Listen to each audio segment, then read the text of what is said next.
Yeah, I would think so. I think they probably wanted to make sure we got it Monday of this week, so they kept it going, but I would think that's the end of it.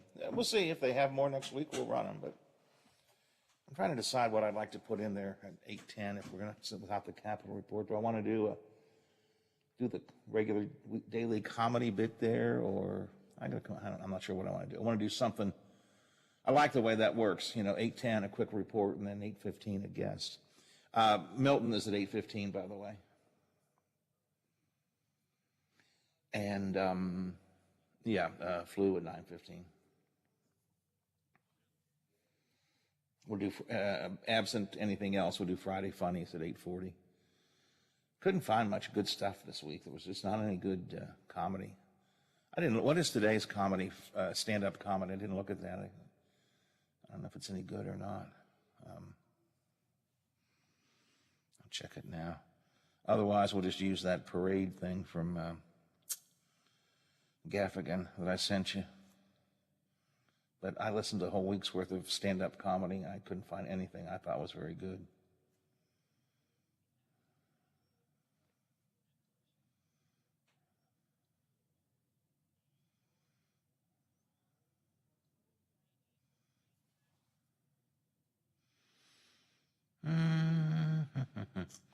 Well, since we're in the tournaments and March Madness and stuff, maybe we'll do playing basketball. And do we have late night stuff? Is there late night stuff? Yeah, I say there is. All right, we'll do the jokes. We'll do the basketball comedy, I guess. Hold the parade. Maybe I'll throw that in depending on timing. I do want to get celebrity gossip in too. Okay. All right. One way or another, we'll make it through. I think we got a good bit of stuff. Did you get that daylight savings time cut that I sent you? Did I send that to you?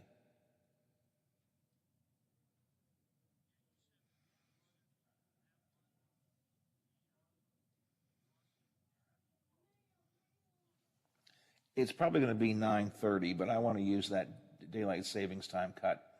It goes all the way back to the day they voted for it. But they didn't vote for it, which is interesting. I didn't realize it. They just had unanimous consent. You all want to have daylight savings time? Yeah. They didn't take a vote. So I wanted to play that and talk about that. But we'll do that at 9:30 or 9:40. And I'm making a guess we will not have Channel 7 today. Oh, we did? Okay. All right. Okay.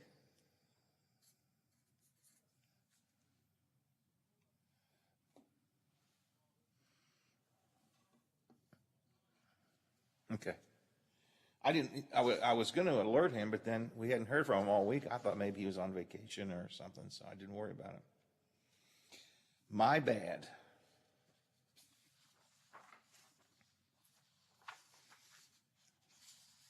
Okay, that's good.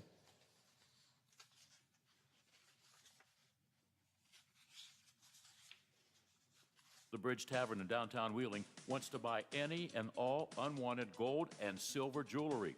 They are paying top dollar for 10, 14, 18, and 22 karat gold plus 925 sterling silver. They also want to buy collectible coins and paper money from before 1933.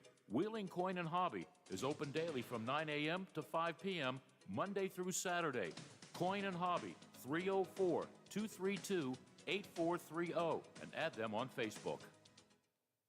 Over the years, you've brought opioids into your home. They helped when you were in pain, and you held on to them just in case. But holding on to opioids puts your family at risk. Learn more at www.fda.gov/drug disposal.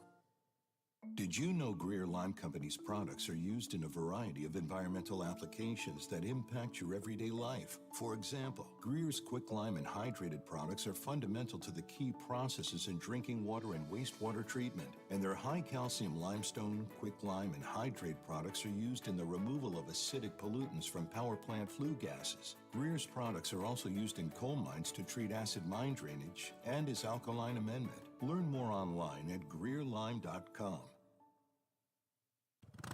Thank you for riding with the Watchdog. Live and local, just the way you like it. Hello, everyone. From the Watchdog, I am the Storm Tracker, Darnell Foster, with a look at your local weather forecast for your Friday. Look for plenty of sunshine mixing in with just a few clouds with a high near 74. The overnight low of 57 degrees under partly cloudy skies. Clouds before a few raindrops begin to move through late afternoon Saturday with temperatures in the mid-60s. Have yourself a great day, everyone. From the Watchdog, I'm Darnell Foster. The views and opinions expressed on the following program are not necessarily those of this station or its sponsors.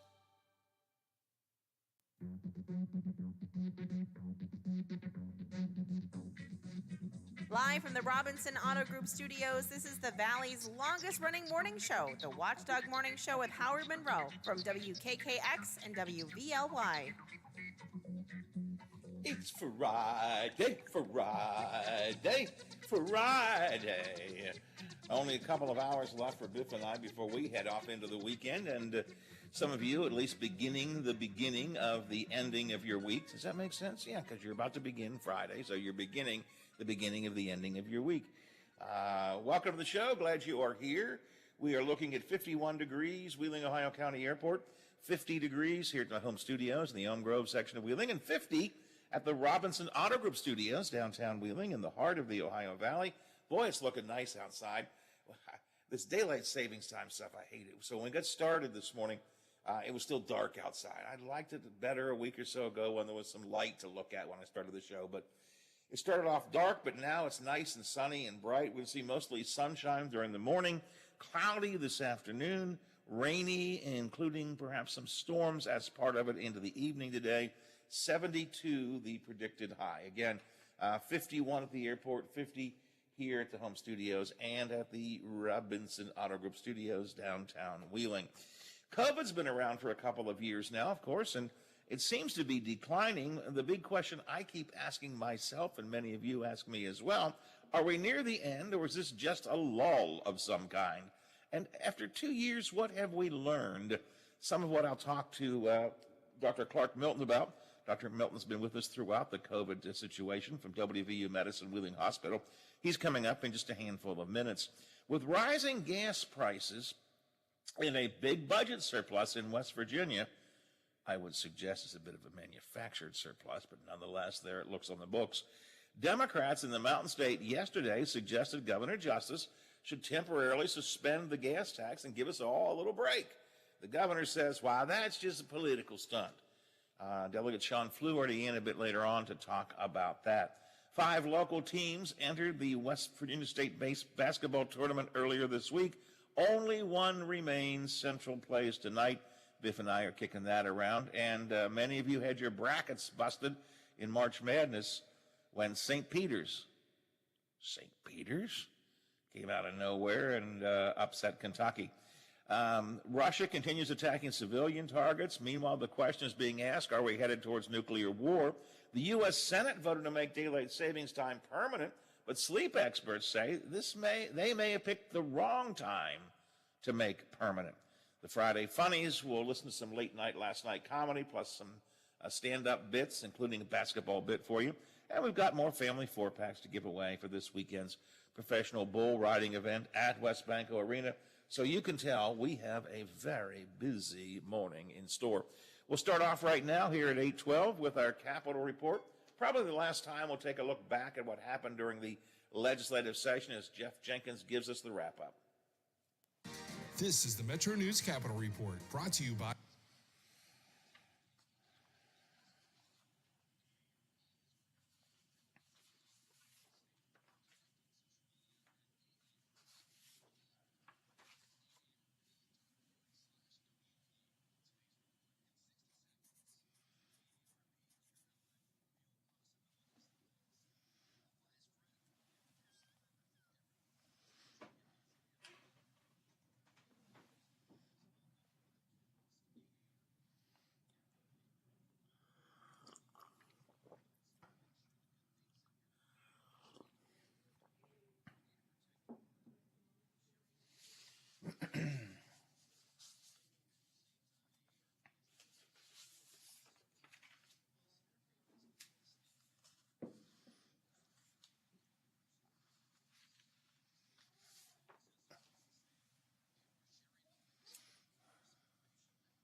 alumni center for our use those 3 days, the entirety of that facility, as well as perhaps some rooms at various facilities and venues downtown. As I understand it right now, the bulk of the meetings are likely to happen in the Erickson Alumni Center on the Evansdale campus. And then in November, from the 13th to the 15th, they're scheduled to be on the road to visit Cacapon State Park near Berkeley Springs. Other interims are scheduled in Charleston for June, July, September, November, December, and then January 2023. I'm Jeff Jenkins on Metro News, the voice of West Virginia. Thank you, Jeff. We'll talk more about the legislature, more wrap up with Sean Fluharty about an hour from now.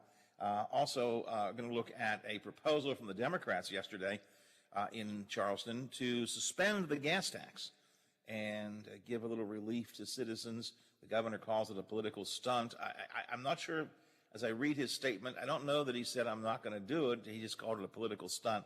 We'll talk to Sean about that a bit later on.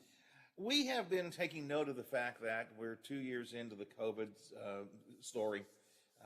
Around 2 years ago, a little more than 2 years ago, we didn't know such a thing as COVID existed. Most of us didn't. And then it kind of hit the country with a shattering bang. And we've gone through an awful lot in 2 years. One of these days, we'll sit down and think about all the different things that have happened because of COVID over the last couple of years. But now we're reaching the point where numbers of active cases seem to be going down dramatically. Most people I know are kind of abandoning the masks and are just out there trying to get back to their normal lives. And it becomes a question, is COVID nearing an end, or are we in just a lull of some kind? Dr. Clark Milton from WVU Medicine Wheeling Hospital has helped us all along the COVID trail over the last couple of years, and I asked him to come in today to talk more about it. Dr. Milton, good morning. Welcome to the show.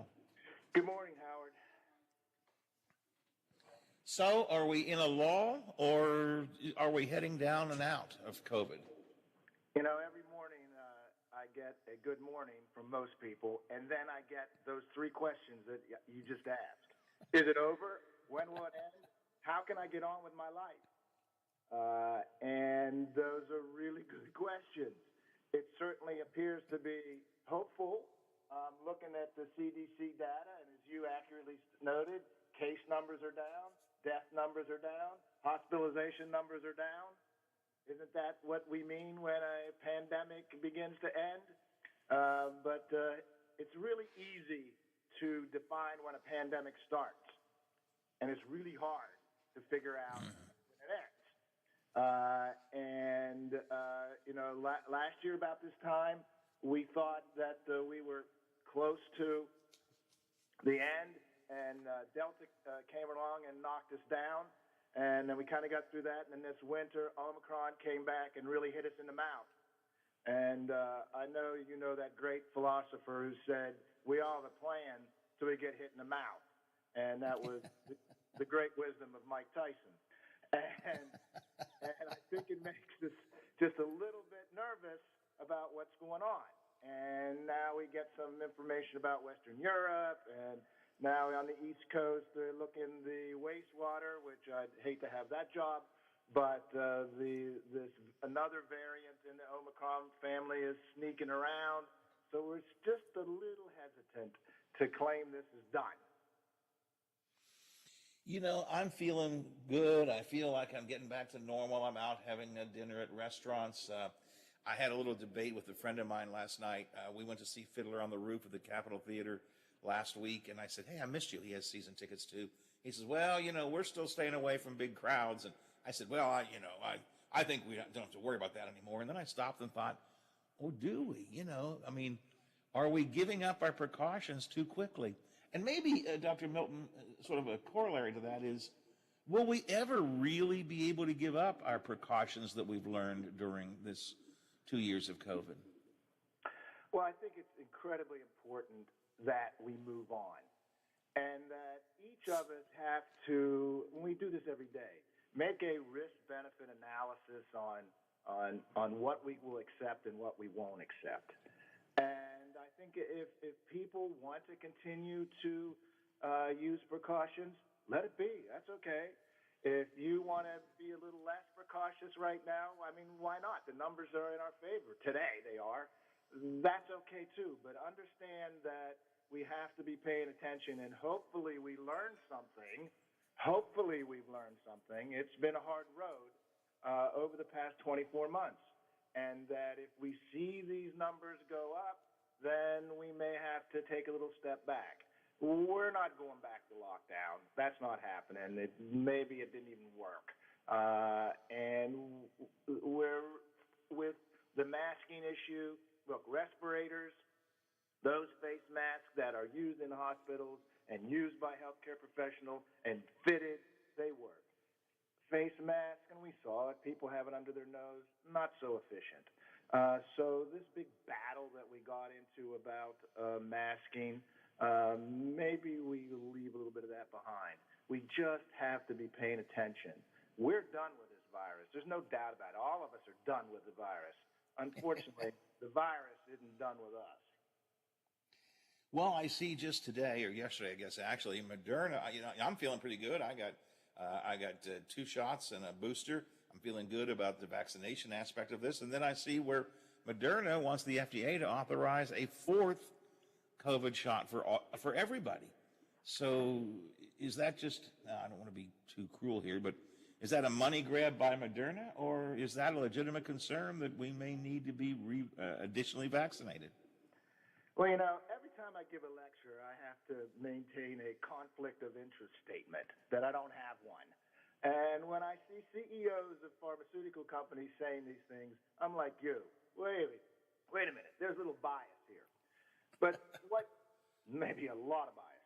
Anyway, what I think is that if there is any altruistic motive here is that when we look back over the past 24 months, 15% of our population is considered elderly.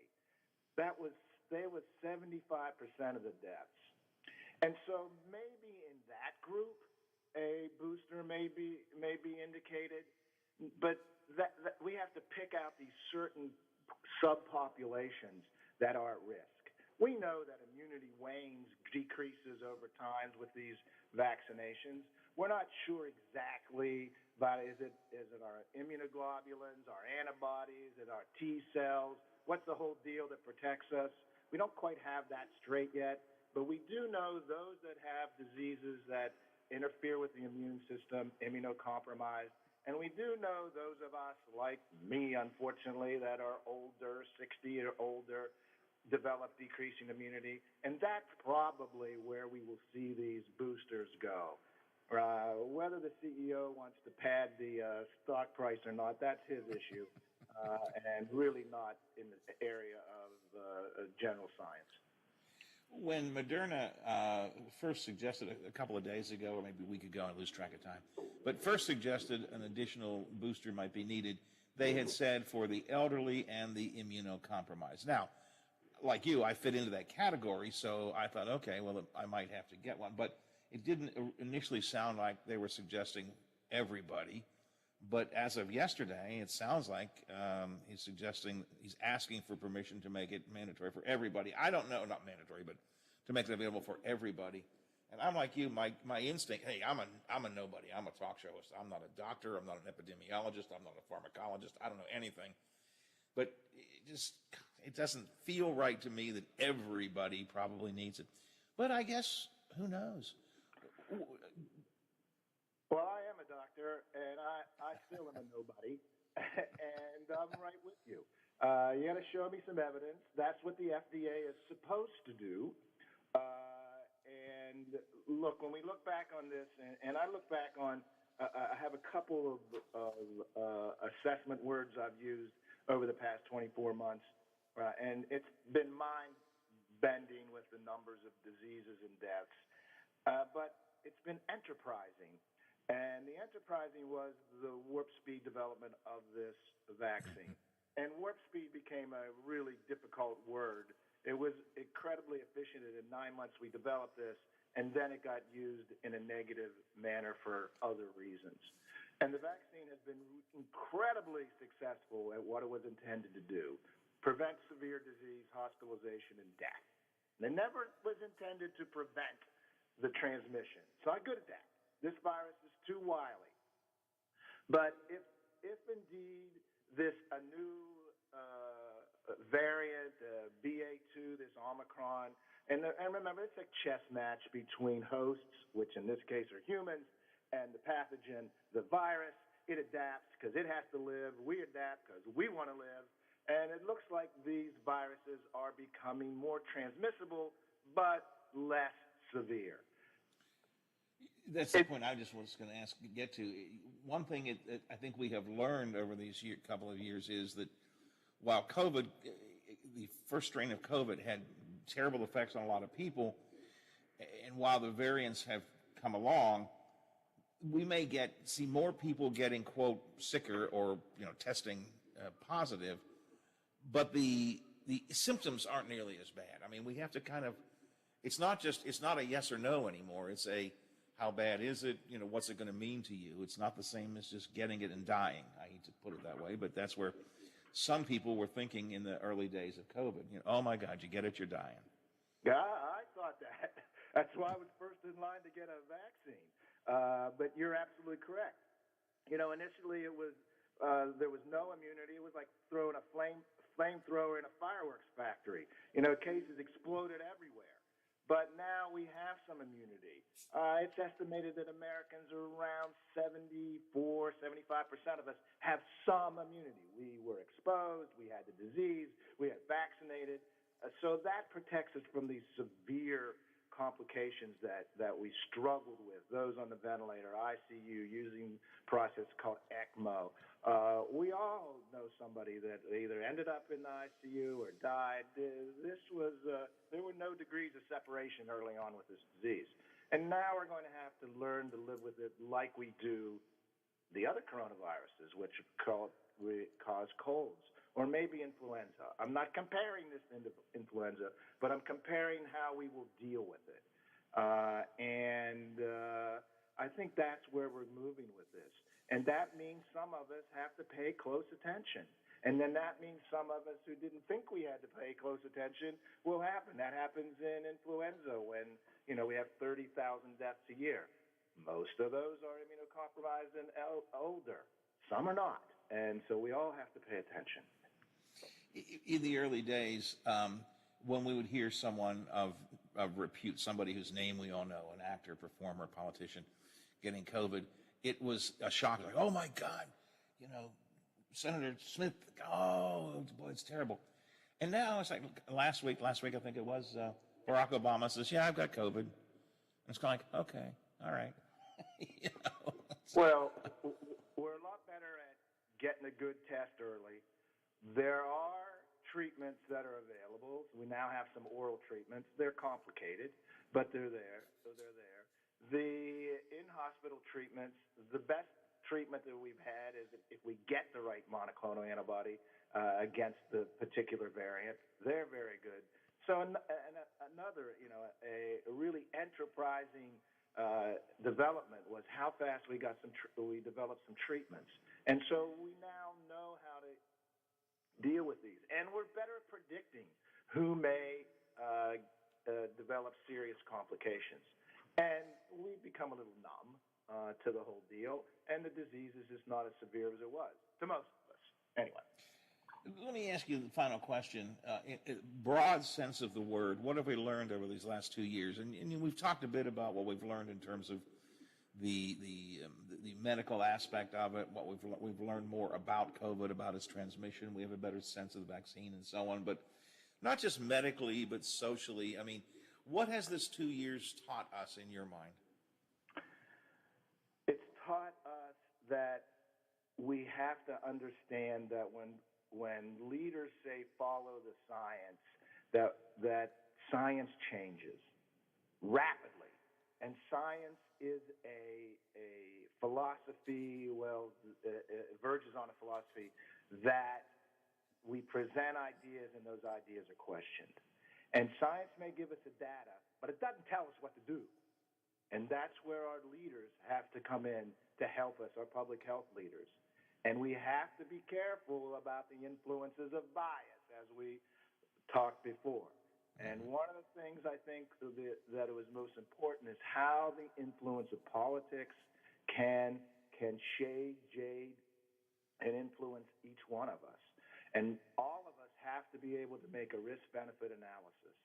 And we need to think about that. Every time we get in the car, we take a chance. We accept a lot of those chances. But we need to monitor that. And we also realize we are all interconnected, that it may not be about me.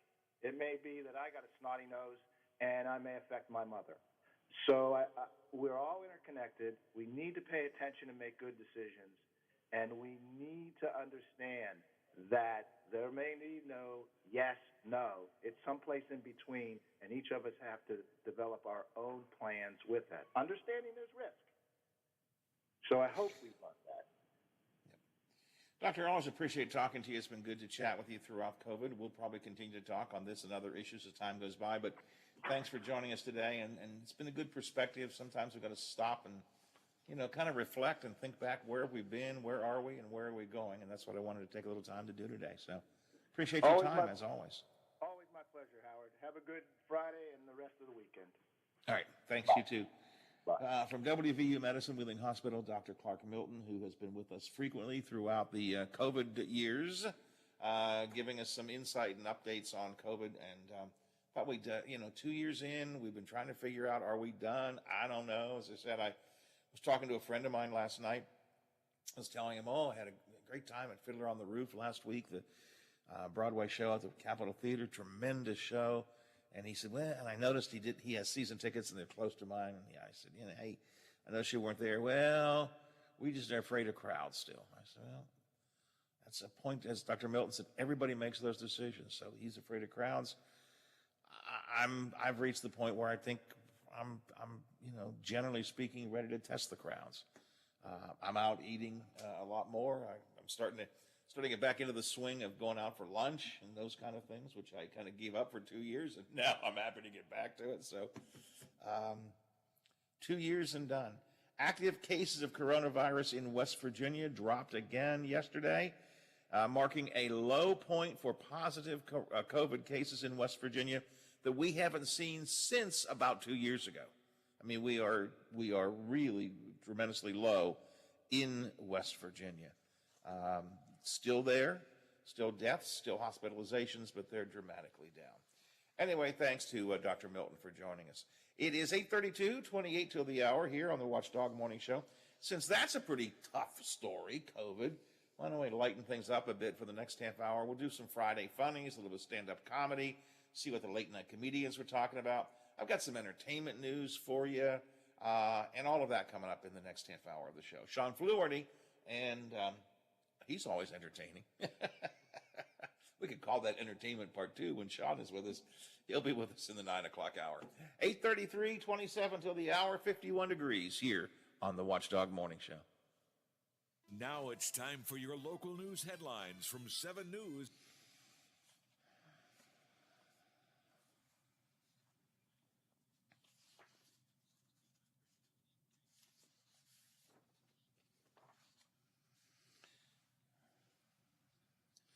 Milton is always good.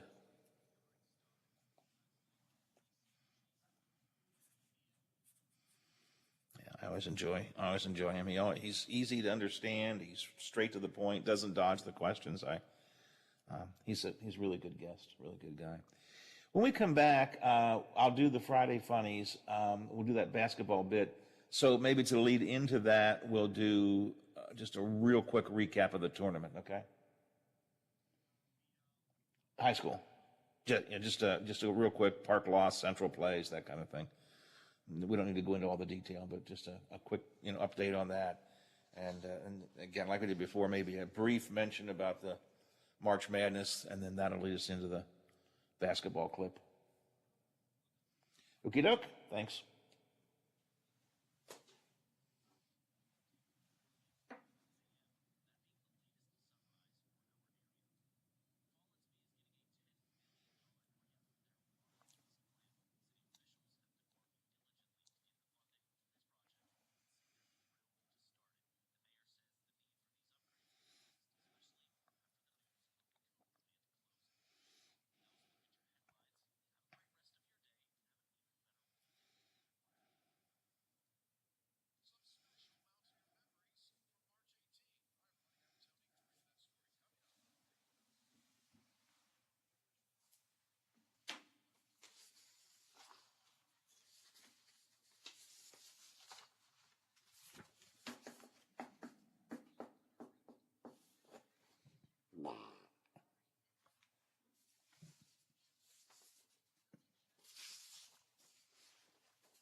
conservatives when these promises have been broken. Only one candidate running for the U.S. Senate has a proven record of keeping his promises. His name is Josh Mandel. Twice elected Ohio State Treasurer, Josh Mandel stood up to anti-Trump Governor John Kasich. Josh Mandel stood up when politicians tried to stop Christian prayer in the state capitol. Josh Mandel opened the books in Ohio so that you could see how politicians were spending your money. Josh Mandel stood up for life and fought for the heartbeat bill. On May 3rd, stand up and vote for Josh Mandel, Republican, U.S. Senate primary.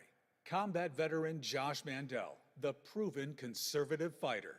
Paid for by Patriotic Veterans, Inc., a 501c4 committee, not coordinated with any candidate or campaign committee.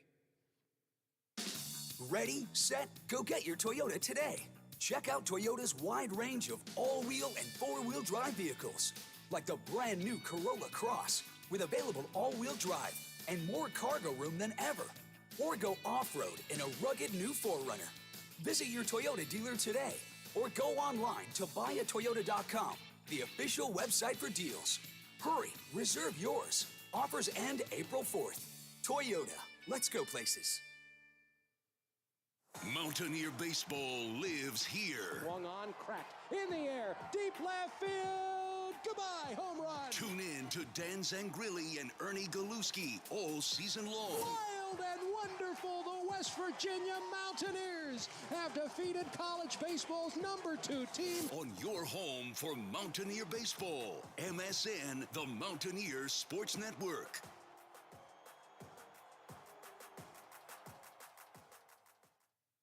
You can listen to the Watchdog on your Amazon personal assistant. Just say, Alexa, play WKKX from TuneIn, or play WVLY from TuneIn. Watch out! He could climb on his soapbox at any time. The Watchdog Morning Show with Howard Monroe continues.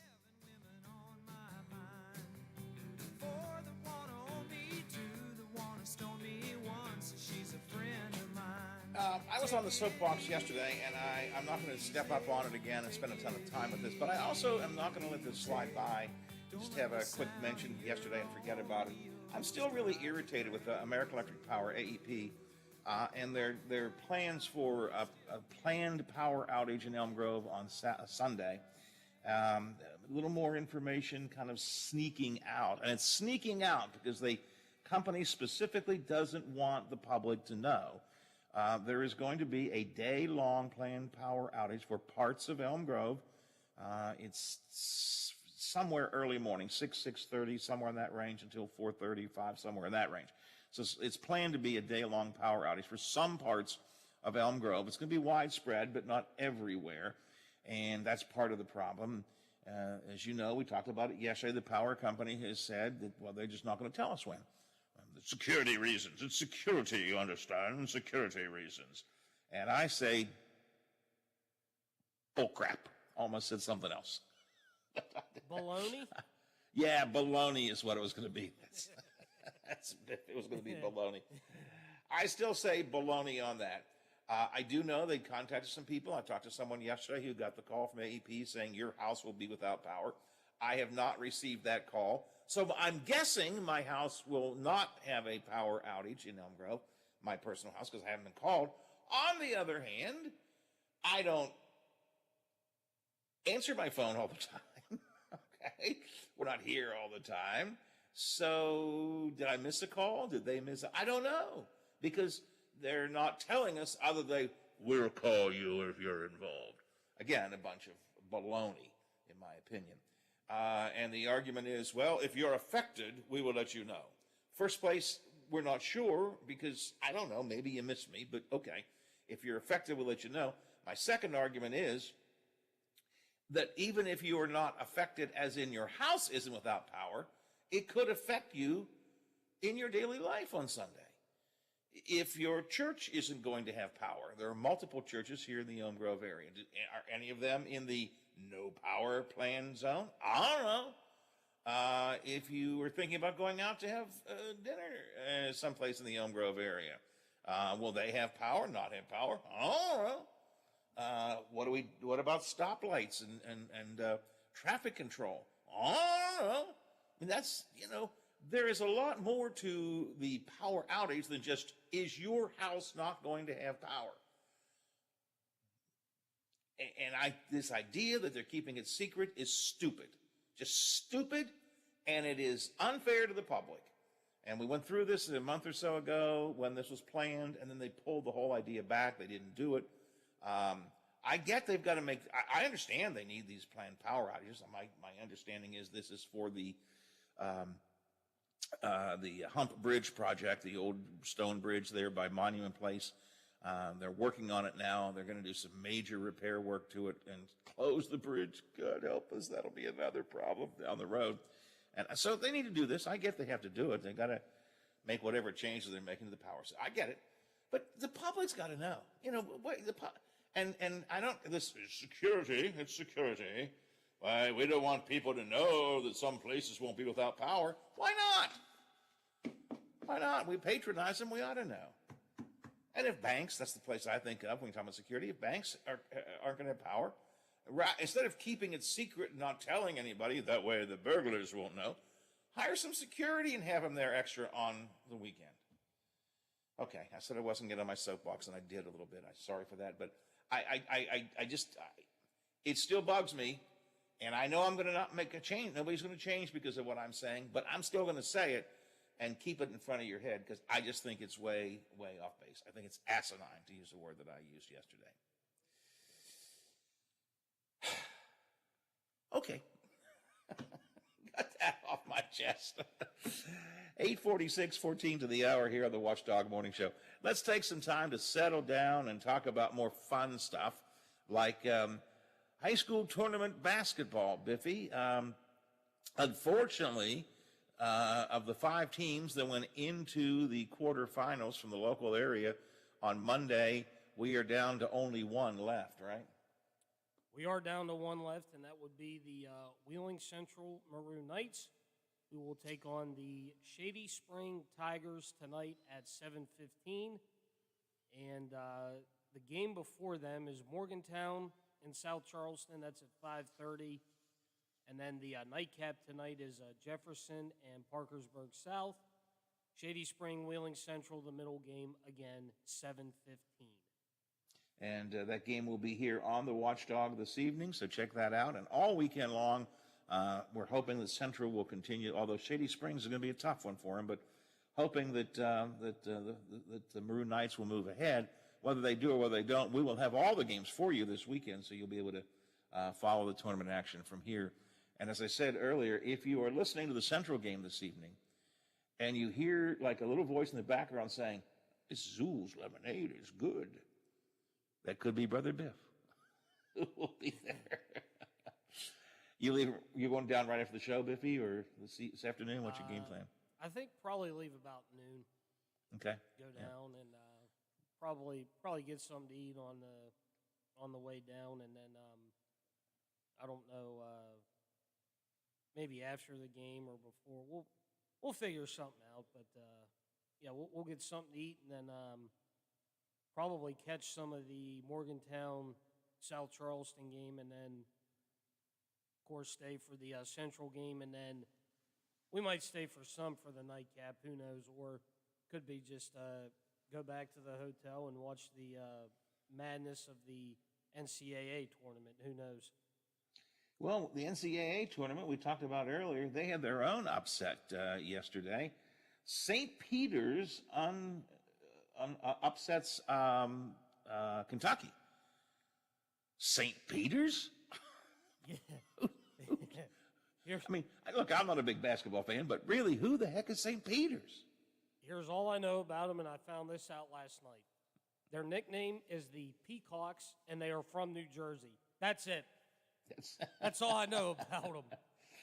Well, we may learn more about them because they upset Kentucky was number 2. Is that right? Ranked 2, seeded number 2. Yeah, they were. Kentucky was the number 2 seed at 26-7 was their record on the year. They probably were asking last night at some point, St. Peter's? Who the heck is St. Peter's? Kentucky knows them now, that's for sure. I am sure. They're ingrained in their brain. And for a lot of folks, it was a bracket buster for sure. Your March Madness brackets maybe went down the tubes after St. Peter's was a win. Maybe some of you picked St. Peter's. I don't know. And maybe if you're going for the the long shot, or the trying to pick off brand, so to speak, maybe you went for them. I don't know. If you are playing your brackets right now, FanDuel Sportsbook is giving customers a $150 instant bonus guaranteed. Now, this is for new customers. You get $150 in bonus site credit if you place your first bet of $5 or more. How you bet your bracket is up to you. You can choose from the money line or the prop bets or the total numbers, whatever you choose to do. Pick your bet, pick your poison, so to speak. Place your bets, and FanDuel wants to help you win. And they've got the cash out deal. So if you want to cash out your bet before the game is over, you can do that at any time as well. Now, this is for new users. So to become a new user, you have to download FanDuel. And to do that, you need a promo code. And your promo code is my name, Monroe, M-O-N-R-O-E. Then place your $5 bet to score $150 in bonus site credit guaranteed. 21 or older, you must be. In the state of West Virginia, you must be physically. The first online real money wager only, $10 first deposit required. Bonus issued as non-withdrawable site credit that expires 14 days after receipt. Restrictions do apply. See full terms at sportsbook.fanduel.com. Remember, if you have a gambling problem, call 1-800-GAMBLER or visit www.1800gambler.net. FanDuel Sportsbook has more ways to win. We've got a little more entertainment, fun stuff for you here, including our Friday funnies. And since we're talking about basketball, let's take a little stand-up look at basketball. My body is bad at sports. My brain is good at sports. Like, my brain understands how a human being could, dribble down a basketball court and then make a layup, right? But then it has to outsource the job to my weird and feminine limbs. And so when I play basketball, it looks like I just bought my body and I don't know how it works yet. But I played basketball. I played basketball for 5 years, and I was a bench warmer all 5 years. The humiliation, putting on a pair of breakaway pants and never having a reason to break them away. Then they're just pants. And at the end of the 5 years, we had this big, sports award ceremony where the woman, she got up there and she said, programs like the boys' basketball program are so important because the alternative for young men could be using drugs or alcohol. And that was the first time that I ever heard that there was an alternative to basketball. And so I became the best at that. All right. Little basketball humor here this morning. Let's see what the late night folks were joking about last night as our Friday Funnies continues. Coors Light is selling a 6-pack of beer-flavored lollipops to fans during March Madness. I love it. It's never too early to introduce your kids to the cold, refreshing taste of Coors Light. It's also March Madness, and I saw that for the tournament, Pizza Hut is bringing back its big dinner box. Well, it's perfect for the tournament because if you eat that alone, your life expectancy goes from 64 to 32 to 16 to 8 to 4. Netflix announced that the political satire show Servant of the People, that stars Ukrainian President Volodymyr Zelensky, will return to the platform. And they're also taking down Putin's stand-up special. A cargo ship named Ever Forward is stuck in Maryland's Chesapeake Bay after running aground on a sandbar, and they're really rolling the dice by sending the Never Sinks to save it. All right, some pretty good late night last night.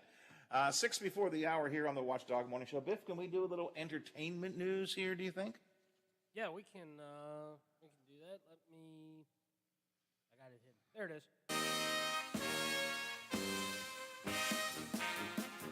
Well, The Batman. It's the latest installment of the Batman franchise of movies, The Batman is in theaters right now, doing quite well. It is scheduled to show up on, and this is where I will watch it, on HBO Max in late April, so late next month. You can watch The Batman if you have HBO Max. I'm guessing it'll be a paid program, not a freebie, but still, if you want to watch it on TV at home, which is where I tend to watch most movies anymore, you can do that.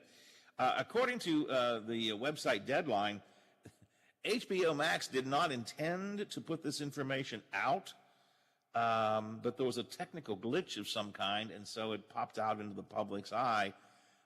They have scrubbed the exact date from the information, so theoretically you don't know what it's about. But Deadline says April 19th is probably when The Batman will show up on HBO Max, and I'll be looking for it.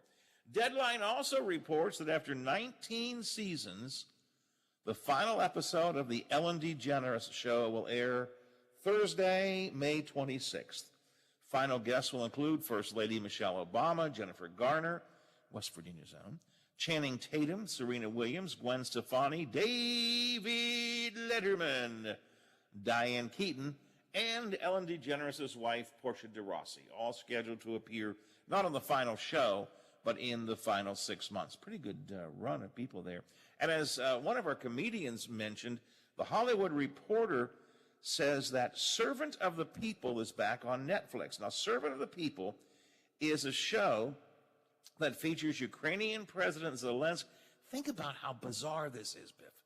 It was a movie featuring Zelensky, who was an actor, playing a teacher who becomes president of the country. I mean, how bizarre is this? The guy who did become president of the country plays an average man who becomes president of the country. It's called Servant of the People, and it will be back on Netflix. It doesn't say here in front of me when, but it will be back. I'll be kind of keeping an eye on that. Servant of the People with Zelensky. And we have a little bit more celebrity gossip for you here this morning. It's your salacious celebrity scoop. Lauren Moraski dishes out this week's tabloid news. The tabloids are out, and here's what you need to know. OK Magazine says that Kim Kardashian is paranoid that Kanye West's feud with her beau, Pete Davidson, is going to have an impact on her custody battle with Kanye. The couple are in the throes of figuring out the custody of their 4 children, and an insider says that the Kanye and Pete drama isn't making it any easier. Women's Day this week is stirring up drama once again. This time, the Mag claims that Jennifer Lopez isn't a fan of some of Ben Affleck's closest friends. A source says that she's not into George Clooney and recently went so far as to skip a red carpet that he was going to be attending. This sounds really petty and so not true. Meanwhile, Amanda Bynes is the latest celebrity in a fight to end her conservatorship, following in the steps of Britney Spears. An insider tells Us Weekly that the actress is doing great both physically and mentally, and that the whole process has been cathartic. And finally, Women's Day claims to have the scoop on the royal British family in a recent story saying that Harry and Meghan Markle are refusing to let Queen Elizabeth II see their baby girl Lilibet unless she meets a list of demands, including giving them a UK estate and Jubilee Medals of Honor. Call us suspect. That's your salacious celebrity scoop. We'll catch you next week after we dig for the tabloid trash. Biff, it just struck me. I completely forgot, so I'm throwing you a curve. Do you have the bull around or not? Again, not Sammy the bull. We're not talking about Sammy. He's not with us anymore, although we love him dearly. Do we have the bull around? Because I just remembered we haven't given away our tickets to professional bull riding for the week. You got the bull there or not? Did I throw too much? There we go. There we go. There we go. There we go. Now you're hearing the bull doing his snort. What that means is you call right now, 304-232-8255, 304-232-TALK. Biff will get your name and information. If you call, you will win a family 4-pack of tickets to see professional bull riding this weekend at West Bank Arena. The bull has snorted. It's your turn to call.